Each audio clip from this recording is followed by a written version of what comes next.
Para Atos, capítulo 1. É uma alegria poder abrir a palavra de Deus, poder meditarmos na palavra do Senhor. Como lemos domingo em 1 Samuel 16, na verdade capítulo 3, onde a palavra de Deus era de muita valia, não havia manifestação da parte de Deus. É triste quando Deus se cala, Quando Deus deixa de falar ao seu povo. Mas louvado seja Deus que nós estamos vivendo um tempo e também a vida da nossa igreja. Sempre tem alguém aqui compartilhando a palavra de Deus conosco. Seja eu, irmão José Maria, irmão Santiago, irmão Lucas na classe. Isso é bênção de Deus. É Deus falando ao seu povo. E ao falar ao seu povo, ele usa homens, Homens para edificar a sua igreja. Nós temos esse privilégio hoje à noite de assim olharmos para a palavra e deixar Deus falar ao nosso coração. Fique em pé comigo. Atos capítulo 1, do verso 21 até o verso 26.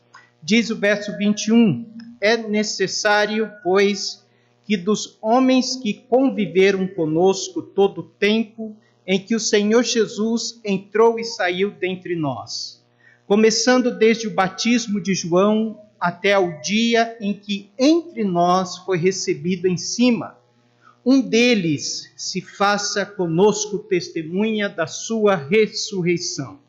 E apresentaram dois: José, chamado Barsabás, que tinha por sobrenome o Justo, e Matias, e orando disseram: Tu, Senhor, conhecedor dos corações de todos, mostra qual destes dois tens escolhido, para que tome parte nesse ministério e apostolado, de que Judas se desviou para ir para o seu próprio lugar. E lançando-lhe sortes, caiu a sorte sobre Matias, e por voto comum foi contado com os 12 apóstolos. Amém? Pai, nós queremos te dar graças pela oportunidade que temos de estarmos juntos para adorarmos, para cultuarmos ao Senhor, e o privilégio que temos de ter a nossa Bíblia aberta nesse momento, ter a sua palavra aberta para ouvir o que o Senhor tem para o nosso coração nessa noite. É através da tua palavra que o Senhor ministra ao nosso coração, que o Senhor transforma, que o Senhor edifica, que o Senhor fortalece a nossa vida, que o Senhor nos alimenta. É por meio da tua palavra. Então nós queremos mais uma vez ser alimentados nessa noite, ser, ó Pai, ministrados pela tua palavra nessa noite. Pai bondoso, assim oramos em nome de Jesus. Amém. Os irmãos podem sentar. A substituição de Judas. A substituição de Judas. Nós conhecemos grande parte do ministério do nosso Senhor Jesus, seu ministério terreno, e nós sabemos que entre os seus discípulos, ele escolheu 12 para ser seus apóstolos. A palavra apóstolo significa alguém que é enviado para cumprir uma missão. E o objetivo do Senhor Jesus, ao escolher esses 12 e nomear esses 12 como apóstolo, era de que esses 12 mais precisamente viesse continuar seu trabalho e a sua missão. A missão que ele tinha começado, o trabalho que ele tinha começado, ele chama esses 12, ele envia esses 12, ele capacita esses 12 para com este objetivo. O número 12 aqui, meus irmãos, não é por acaso. Ele não escolhe 12 por acaso. Não significa que os demais discípulos não tivessem a característica que ele queria, ou que se não prestasse. Não é isso. O fato dele escolher 12 é porque há um paralelo. Há um paralelo com os 12 patriarcas do Velho Testamento. Nós sabemos que os 12 patriarcas foram os 12 filhos de Jacó. Então, quando o Senhor Jesus chama os 12 agora, ele está chamando intencionalmente. Há um objetivo presente, mas também nós vamos ver, há um objetivo lá na frente. Esses 12, vai haver 12 tronos, aonde eles estarão também assentados. Então,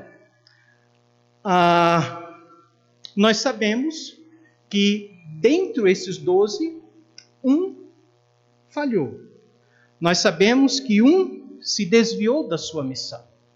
Nós sabemos que um se desviou do seu chamado. Quem foi? Judas Iscariotes. Nós falamos sobre ele a semana passada. Judas, então, traindo o Senhor Jesus Cristo, ele então tem aquele fim trágico que nós falamos a semana passada, Henrique. Ele se suicidou, caiu numa ribanceira, sua barriga, todo o seu corpo é dilacerado ali naquela queda, uma morte terrível. Agora, está caindo. É bom ter uma esposa, né? Ela viu o meu botão caindo aqui. Agora não são 12, agora nós temos 11 apóstolos.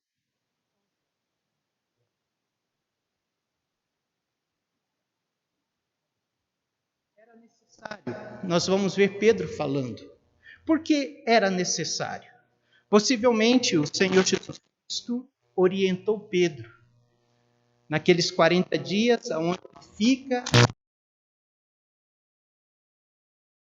Era necessário de que se fizesse o número de 12 antes que o Espírito Santo viesse no dia de Pentecoste.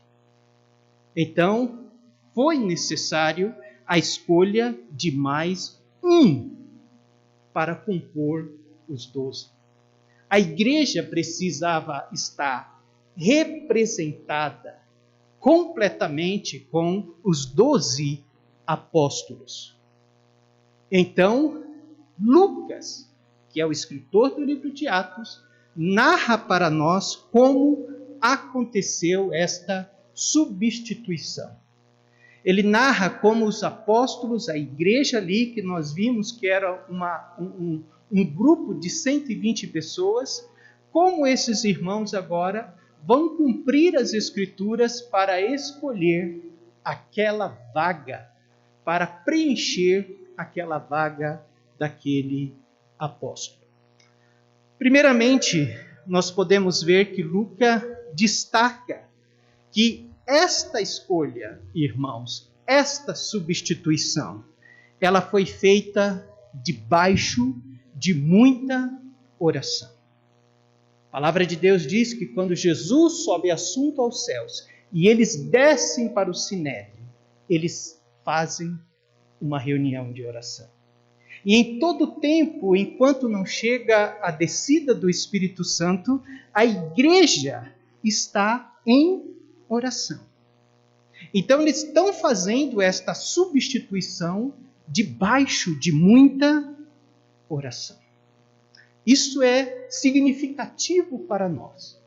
As suas escolhas, as minhas escolhas, devem ser feitas debaixo de muita oração.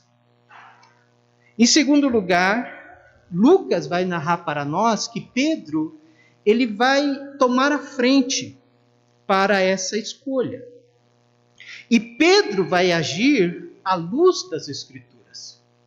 Não é algo que vem do coração de Pedro, mas é algo que Pedro está decidindo. A escolha do 12º debaixo da luz das Escrituras.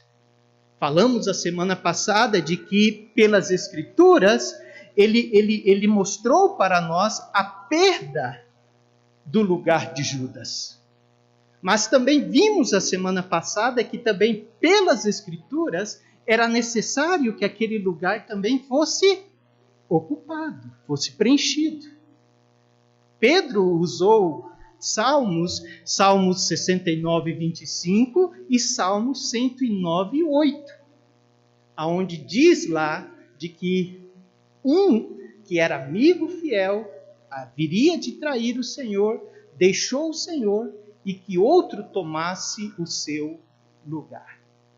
Então Pedro está fazendo agora esta substituição à luz das Escrituras. Então, duas coisas importantes são feitas aqui. Primeiramente, debaixo de muita oração. E em segundo lugar, sendo as decisões que eles estão tomando à luz das Escrituras Sagradas. É importante para nós, é significativo isso para nós.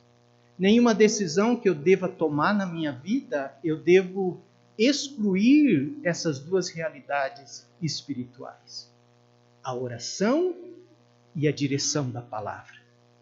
Porque muitas vezes eu estou orando ou estou tomando uma decisão de que a Bíblia, o Senhor Deus, por meio da sua palavra, já disse não. O Senhor Deus, por meio da tua palavra, já mostrou para mim que essa é uma decisão errada. Então é preciso, toda decisão que nós vamos tomar está baseada nesses dois fundamentos. Qual que é, Henrique? A oração e as Escrituras Sagradas. O que a palavra de Deus nos diz. Amém? Veja o que Pedro diz, então, a partir do versículo 21, irmãos, que é o nosso texto hoje à noite. Ele diz, é necessário. Por que ele começa que é necessário? Porque ele já viu que as Escrituras já havia dito acerca disso. Então ele diz, é necessário. Pois que dos homens que conviveram conosco, todo o tempo em que o Senhor Jesus entrou e saiu dentre nós, começando desde o batismo de João, ao dia em que entre nós foi recebido em cima, um deles se faça conosco testemunha da sua ressurreição. Há uma condição. Note que esta substituição, ela não deveria acontecer de qualquer maneira. Nós estamos falando de um agrupamento de 120 crentes aqui. E não era qualquer um que poderia assim assumir ou tomar o lugar de Judas. Havia aqui uma condição para o candidato que iria tomar o lugar de Judas. Primeira condição é que ele tinha que ser um homem que estava desde o começo do ministério do Senhor Jesus. Em segundo lugar, esse homem deveria estar com ele desde o batismo de João até a ascensão de Jesus Cristo. Em terceiro lugar, teria que ser alguém que havia testemunhado a morte de Jesus. E não somente a morte de Jesus, mas ainda que tivesse testemunhado a ressurreição de Jesus. Olha o final do versículo 22. Ele diz, começando desde o batismo de João, até o dia que entre nós foi recebido em cima, um deles se faça conosco testemunha da sua ressurreição. E para ser testemunha da ressurreição de Cristo, ele tinha que ter visto Cristo ressurreto. Não é verdade? Esse candidato, ele tinha que dizer, eu vi o Cristo ressurreto. E de fato, ele vive. Eu vi, eu testemunhei, eu presenciei o Cristo ressurreto. Por quê? Meus amados irmãos, a ressurreição vai ser o tema central da mensagem apostólica. A partir de então, esses homens, Pedro e aqueles que irão começar a divulgar o Evangelho de Cristo, o tema central da mensagem deles é Cristo morto, mas também é Cristo ressurreto.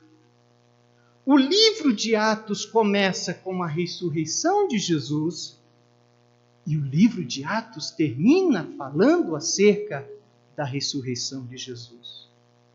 Todo o livro de Atos, meus amados irmãos, a mensagem da ressurreição está no começo, meio e fim do livro de Atos. Vamos ver isso? Olha Atos 2:24 aí. Logo depois que eles recebem o Espírito Santo, 2:24 diz: a qual Deus ressuscitou, desfazendo as dores da morte, pois não era possível que fosse retido por ela. Olha o versículo 32. Deus ressuscitou a este Jesus, do que todos nós somos testemunhas. Ao capítulo 3, verso 15. Mataste o príncipe da vida, ao qual Deus ressuscitou dentre os mortos, do que nós somos testemunhas. Vamos para o final de Atos. Veja que o livro também vai terminar com Paulo dando testemunho acerca da ressurreição de Jesus. Atos 26. Atos 26, palavra do apóstolo Paulo. Atos 26, 23. Paulo está diante do rei Agripa, testemunhando de Jesus. Olha só o que ele vai dizer no verso 23. Isto é, que o Cristo devia padecer, e sendo o primeiro da ressurreição dentre os mortos, devia anunciar a luz a este povo e aos gentios. A pessoa que iria preencher essa vaga, ela deveria ser testemunha da ressurreição. Amém? Versículo 23, volta a sua Bíblia para Atos capítulo 1.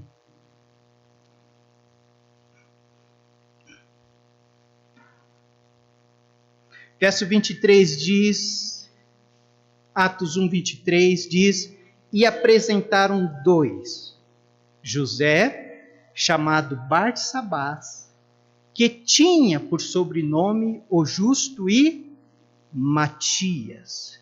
Algo interessante aqui, meus irmãos, que Pedro, ele está na condução dessa assembleia. Ele está na condução dessa escolha. Mas quem está indicando esses dois não é Pedro. Quem está indicando esses dois candidatos para substituir Judas é a assembleia. É o povo. É a igreja ali reunida. Pedro, então, está nos ensinando que para saber a vontade de Deus, essa vontade de Deus viria através da igreja do Senhor. A igreja iria escolher. A igreja ali reunida iria nomear. E a igreja iria escolher o substituto. Meus irmãos, veja a importância do ajuntamento, da assembleia, da igreja, da decisão da igreja. Jesus Cristo vai dizer a Pedro, tudo que ligardes no céu será ligado, ou melhor, tudo que ligardes na terra será ligado no céu. E tudo que a igreja desligar na terra também será desligado nos céus. A autoridade da igreja. Pedro está na condução, mas não é ele que nomeia, não é ele que escolhe, é a igreja, é o povo. Quais são os dois candidatos? O candidato é Barsabás, José Barsabás e Matias. Nós não conhecemos nada acerca desses dois homens. A Bíblia não fala muito, não fala nada acerca desses dois homens, a não ser nessa passagem. Mas uma coisa nós podemos ter certeza, que esses dois homens, eles acompanharam Jesus desde o batismo de João e foram testemunha da morte e ressurreição de Jesus. Nós podemos ter essa certeza. Outra certeza que nós podemos ter é acerca de Barsabás. Podemos dizer com certeza que o pai dele se chama Sabás. Por que sabemos que o pai dele se chama Sabás? Porque esta palavrinha bar significa filho. Ele é filho de Sabá ou de Sabás. É o caso do cego Bartimeu. Lembra de Bartimeu? Nós sabemos que Bartimeu ele é filho de Timeu, porque a palavrinha bar significa filho. Então nós sabemos que Barsabás tinha como pai Sabás. Mas também sabemos outra coisa acerca de Matias. Sabemos que ele era um presente de Deus. Por que Matias era um presente de Deus? É o significado do seu nome. E quando eu descobri isso, eu falei, nossa, que coisa linda, meus irmãos, né? Que nome lindo, Matias. Então você que possivelmente vai ter um neto aí, né? Filho, aí Lucas, Matias, significa presente de Deus. Meus irmãos, mas os irmãos há de convir comigo, quem era a pessoa mais indicada aqui para, nessa exigência, né, nessa condição que Lucas, ou melhor que Pedro coloca, qual seria a pessoa mais indicada? Quem que está com Jesus desde o seu batismo? Quem é a pessoa que viu a sua morte e ressurreição? Deixa eu dar mais um ponto, vocês vão descobrir quem é. Quem está com Jesus desde o nascimento? Maria. Dentro dessa condição que Pedro coloca, Maria seria a pessoa mais indicada. Mas note que nem o nome de Maria eles citam aqui. E não somente o nome de Maria, mas das demais mulheres. Por que não cita o nome de Maria, amados irmãos? Me escute, as irmãs que estão aqui presentes. Não há nenhum demérito nisso. Não há nenhum demérito. Mas o fato é que no Novo Testamento, a liderança espiritual das igrejas era dada para homens cristãos qualificados. Isso é um princípio. As mulheres têm um papel fundamental dentro da igreja.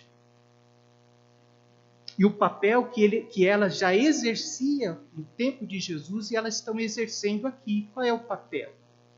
O papel da oração, elas estão juntas aos 120 ali que estão orando, e é o papel também de servir. E se fosse olhar as primeiras pessoas que viu Cristo ressurreto, quem que foi? Homem ou mulher? Mulher. Mas por que elas não são contadas? Porque o livro de Atos coloca um princípio. As mulheres, elas são grandemente importantes na obra de Deus. Eu louvo a Deus pela vida de cada irmã da igreja. Mas há um princípio aqui. A liderança cristã da igreja, ela não foi dada às mulheres. Mas homens cristãos, homens fiéis, que amam o Senhor e homens que são comprometidos com a obra do Senhor. Então Deus está fazendo acepção entre homem e mulher? Não. É porque Deus, pela sua graça e misericórdia, não quis colocar essa responsabilidade sobre a mulher. E a mulher, ela tem um papel de ajudadora dentro da igreja, de serva dentro da igreja, de bênção dentro da igreja. Amém, meus irmãos? E o que eles fazem após apresentar os dois candidatos? Verso 24.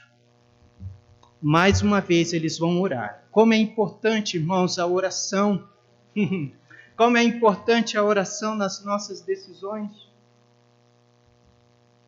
Verso 24 diz: E orando disseram: Tu, Senhor, conhecedor dos corações de todos, mostra qual destes dois tens escolhido. Jesus conhecia o coração de Judas, mas os apóstolos não conheciam o coração de Judas. E agora, com base no passado, uma vez que eles não são conhecedores de coração de ninguém, mas o Senhor é conhecedor de todos os corações, com base no passado, eles oram: Senhor, Tu é conhecedor dos corações de todos. Ele diz: qual desses dois o Senhor tem escolhido? Assim como o Senhor havia escolhido os 12, agora o Senhor vai escolher o substituto de Judas, através da sua igreja. Interessante, amados irmãos, que eles oram: Senhor, mostra a Tua vontade, revela a Tua vontade para aquele que será o substituto de Judas. Senhor, qual dos dois? Matias ou Barsabás?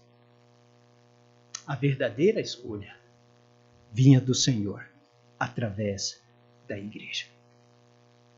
Porque aquele cargo não era algo que deveria ser ordenado humanamente. O Senhor que escolhe, o Senhor que ordena, é o Senhor que faz, escolhe os seus líderes para dentro da sua casa, para dentro da sua obra. Verso 26. E lançaram-lhe sortes, caiu sobre Matias, e por voto comum foi contado com os 11 apóstolos. Essa prática, irmãos, é interessante, né? Eles oram ao Senhor, eles falam com o Senhor, e depois, buscando a vontade do Senhor, e depois eles fazem um sorteio, lançam sortes. Possivelmente eles pegaram 2 pedras, com o nome dos 2 candidatos, colocaram dentro de um vaso, chacoalharam o vaso, e a pedra que saísse primeiro, com o nome, esse seria aquele que o Senhor havia escolhido. E qual é o nome? Qual a pedra que sai primeiro? Matias. Matias é escolhido. Meus irmãos, essa era uma prática muito comum, usada no Velho Testamento para se saber a vontade de Deus.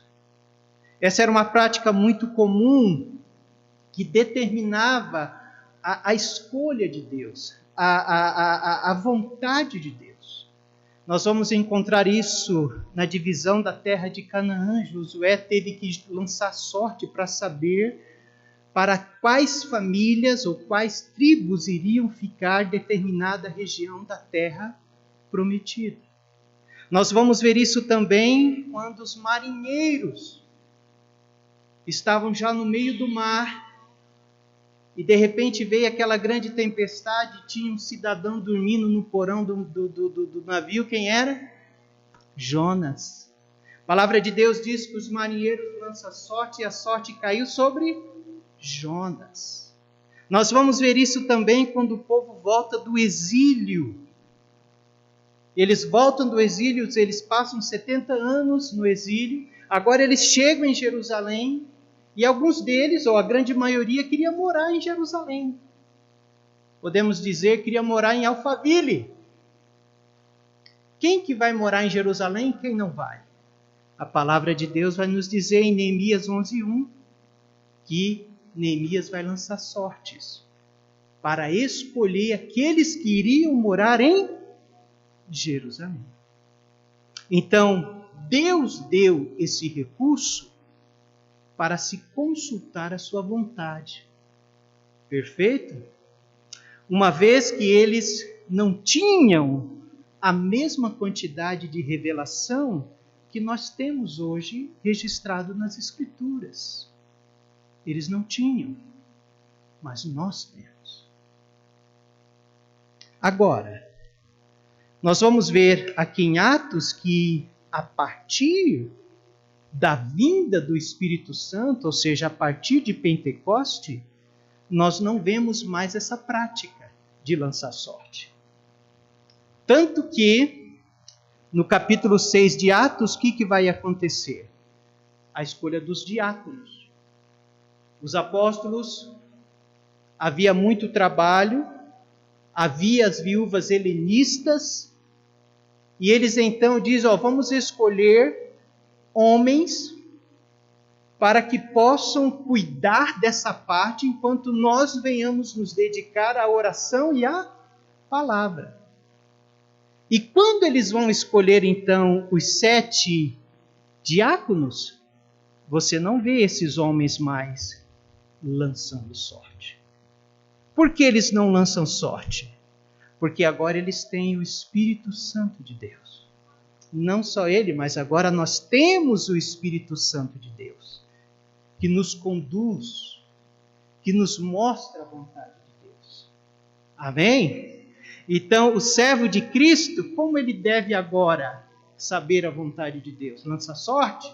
Pegar 2 pedras e chacoalhar e jogar? Não. Hoje, o servo de Cristo, para saber a vontade de Deus, primeiramente, ele deve orar ao Senhor. Em segundo lugar, ele deve olhar para os princípios da palavra de Deus. E em terceiro lugar, deixar que o Espírito Santo conduza a sua vida e a sua decisão. Então, essa prática foi uma prática apenas aqui, em Atos. E o surpreendente, antes da vinda do Espírito Santo de Deus. Matias foi escolhido. Então os 12 estão completos. Amém? Matias agora faz parte daqueles que irá fazer parte dos 12. E agora a palavra do Senhor Jesus, ela pode se cumprir, e ela sempre se cumpre. Com as palavras do Senhor Jesus. Vamos para Mateus 19, 25 e 28. Mateus 19, 25 e 28. Mateus 19, 25 e 28.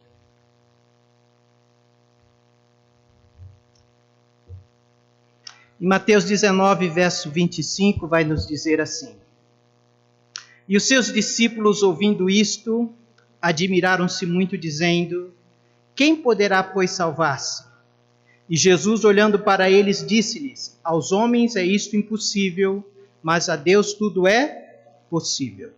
Então Pedro, respondendo, disse-lhe: Eis que nós deixamos tudo e te seguimos. Que receberemos? Veja as palavras de Jesus.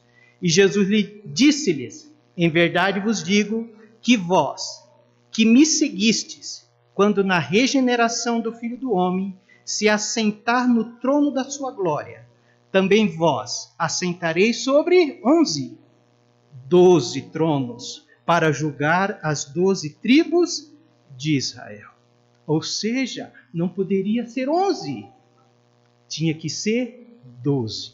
Vamos também para Apocalipse, capítulo 21. Apocalipse 21, verso 12 a 14. Falando da Nova Jerusalém. Olha que lindo a linda Nova Jerusalém. Ela tem os seus muros, ela tem os seus fundamentos, ela tem as suas portas. Apocalipse 21, verso 12 diz: E tinha um grande e alto muro com 12 portas, e nas portas 12 anjos, e os nomes escritos sobre elas, que são os nomes das 12 tribos dos filhos de Israel. Do lado do oriente tinha 3 portas, do lado do norte 3 portas, do lado do sul 3 portas, do lado do poente 3 portas. E o muro da cidade tinha 12 fundamentos, e neles os nomes dos 12 apóstolos do Cordeiro. Meus irmãos, imagine o privilégio de Matias. Que privilégio de Matias. 12 fundamentos, escrito o nome dos 12 apóstolos do Cordeiro. Então, por isso que Pedro está dizendo, é necessário se cumprir as Escrituras. Tanto passada, quanto o que vai se cumprir aí. Queridos, para concluir hoje à noite, quais as lições que nós podemos tirar dessa passagem para a nossa vida hoje? Quais lições que eu carrego no meu coração dessas lições, dessa passagem aqui? A primeira lição, irmãos, é sobre a natureza do livro de Atos. Atos cobre um período de transição, um período onde ainda se lança sorte. Perfeito? O período do livro de Atos, irmãos, é um período especial. É uma transição da velha aliança para a nova aliança. Muitos fatos aqui extraordinários no livro de Atos só vão acontecer aqui e não vão se repetir. Isso não significa que nós não podemos aprender do livro de Atos. Ele lança princípios para nós. Princípios da oração, princípio da evangelização discipuladora, princípio da formação de liderança, eles estão formando liderança aqui, o princípio da compaixão e graça, e o princípio de plantação de igrejas. São princípios. Então, mas foi um período onde coisas extraordinárias aconteceram porque o evangelho foi estabelecido e fundamentado. Então tem coisas, tem acontecimentos do livro de Atos que não irão se repetir. Perfeito? Segunda lição. Os atos são resultados da palavra. Ou seja, o que está acontecendo aqui no livro de Atos são resultados daquilo que o Senhor havia dito. E Lucas, ele se preocupa em narrar de que tudo que ele está fazendo um dia foi profetizado. Então, as palavras, nós vemos aqui no livro de Atos, as palavras e os atos. E é interessante que quando você vê os atos, você lembra da palavra. Então, Pedro está demonstrando através dos atos. Mas, ao mesmo tempo, aqueles que estão todos ali estão lembrando da palavra. Então, os atos e a palavra devem caminhar junto em nossas vidas. Amém? Eu não posso ter os meus atos à parte da palavra. Os meus atos devem condizer com a palavra. Amém? Terceira, o número definido de apóstolos aqui, note que depois da substituição de Judas, não houve mais a substituição dos apóstolos que morreram. Isso aconteceu só em Atos. Por quê? Porque no capítulo 16, um dos apóstolos vai morrer, decapitado. O apóstolo Tiago. Olha lá comigo, Atos capítulo 12. Atos 12.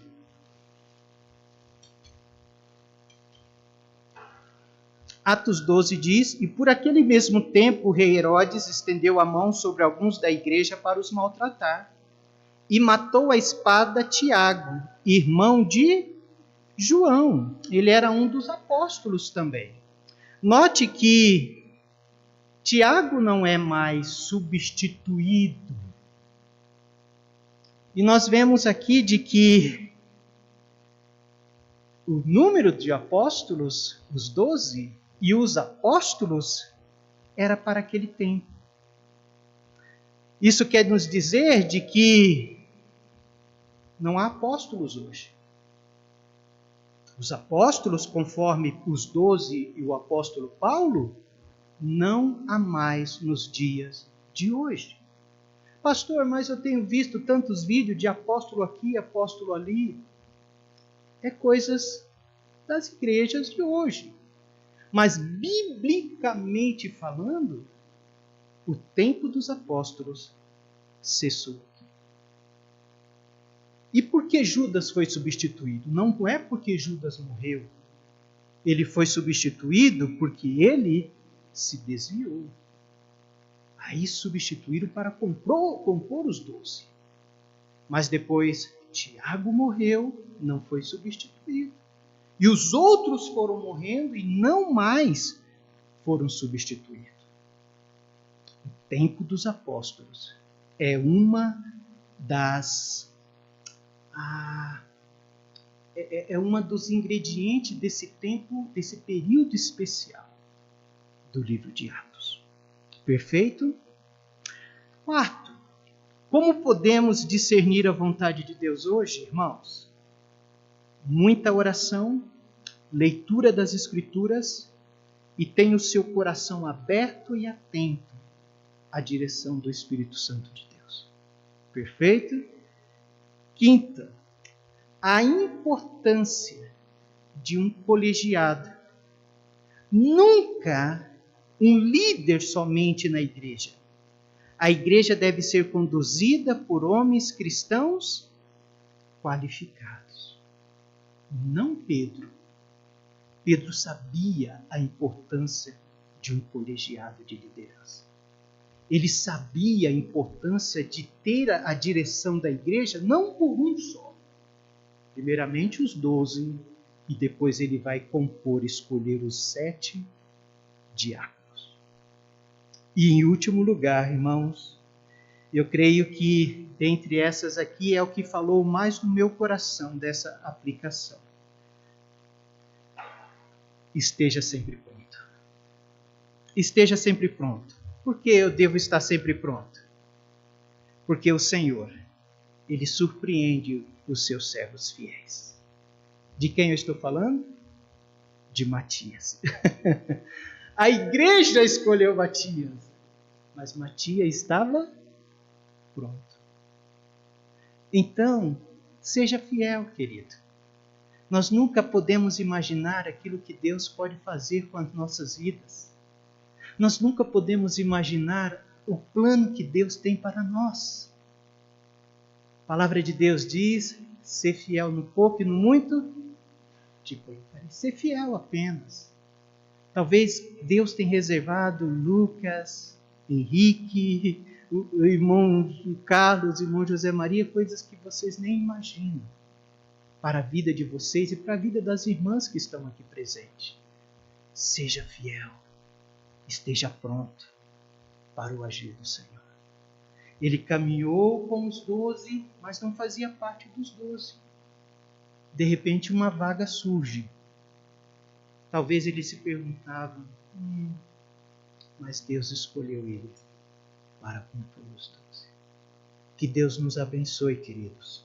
Que nós possamos estar sempre prontos para o extraordinário de Deus na nossa vida. Sejamos sempre prontos para aquilo que Deus pode fazer em nós e através de nós. Uma coisa eu tenho aprendido de Deus, de que Deus não é previsível. Deus não é previsível. Se Ele tem que fazer, muitas vezes Ele nos surpreende de forma extraordinária. Que Deus nos abençoe. Amém? Pai eterno, nós te agradecemos, porque o Senhor é aquele que tem caminhos que são mais altos do que os nossos caminhos. O Senhor é aquele que tem um pensamento que são mais altos do que os nossos pensamentos. Ó Deus, tantas vezes o Senhor surpreendeu os seus discípulos. Tantas vezes eles tinham em suas mentes uma ação do Senhor. E o Senhor os surpreendia. Quando eles pensaram que o Senhor vinha atravessar o mar através de um barco, o Senhor veio andando sobre as águas. Quando eles pensaram de que o Senhor iria apenas tocar nos olhos do cego, de repente o Senhor cospe ao chão e com a sua saliva o Senhor faz um lodo e unta os olhos daquele cego. Ou seja, Pai, as ações do Senhor nós não podemos prever. Tu és o Deus extraordinário, Tu és um Deus grande. E o Senhor faz isso na sua obra e também na minha vida e nas nossas vidas. Que cada irmão hoje à noite esteja preparado, pronto para aquilo que o Senhor tem de especial para a sua vida.